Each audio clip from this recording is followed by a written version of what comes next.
Exercice 9. Soit f une application définie de Rn de x vers Rn de x. P a pour image P moins x moins 2 P'. Montrons que f est linéaire. Donc, en considérant deux polynômes de Rn de x et alpha un scalaire, donc R, attend f de alpha p plus q est égal à alpha f de p plus f de q. Nous allons appliquer à alpha p plus q f, ça donne par définition alpha p plus q moins x moins 2 alpha p plus q prime. Donc on a la dérivée de la somme, c'est la somme des dérivées. Puisque alpha est une constante, donc la dérivée de alpha p c'est alpha p prime. Donc on aura alpha p plus q moins x moins 2 alpha p prime plus q prime. Donc on remarque alpha en facteur. Donc on aura alpha facteur de p moins x moins 2 p prime et q plus moins x moins 2 q prime. Ça représente l'image de p par f et ça l'image de q par f. Donc on a f est bien une application linéaire. Pour n égale à 2, nous allons déterminer le Kerr et donner une base. On considère P un polynôme de R de 2x, c'est-à-dire que P est un trinôme sous la forme de ax carré plus bx plus c. Nous allons essayer de caractériser les éléments du Kerr de f.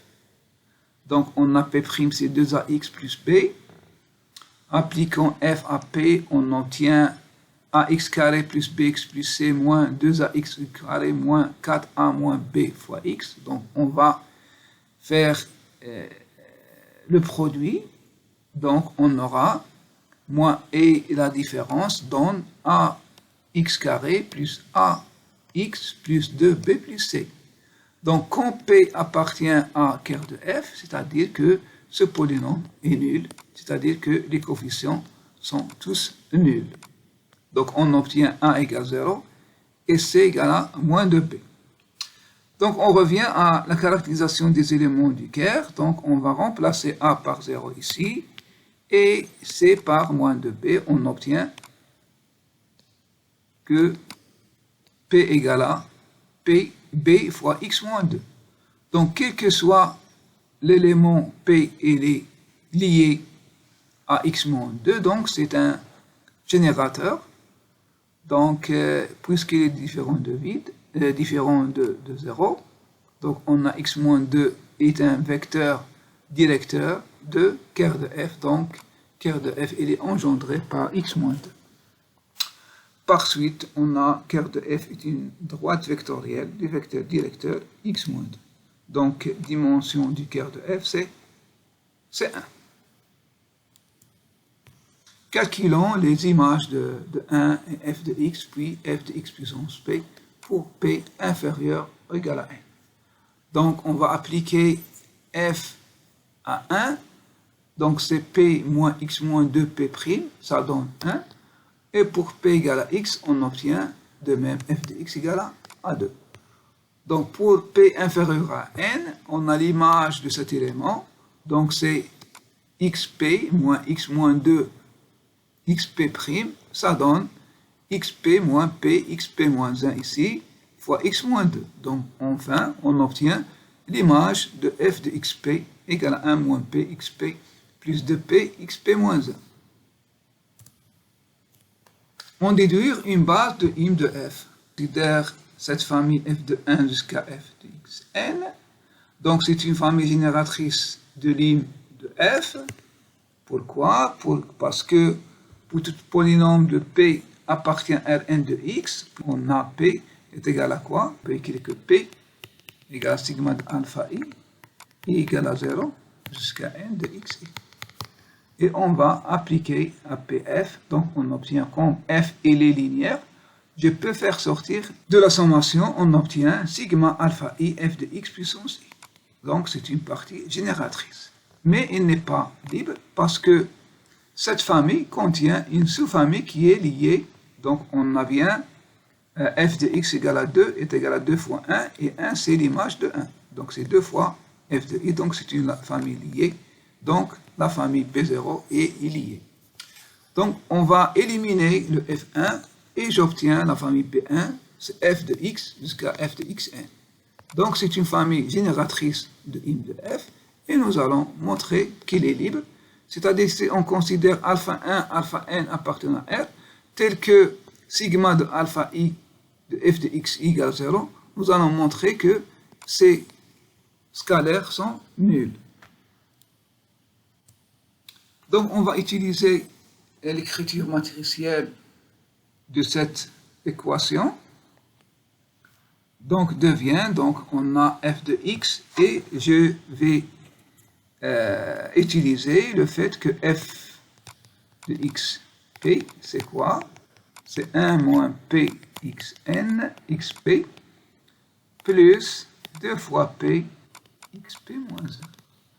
Donc p égale à 1, on obtient 2, et des 0 ici.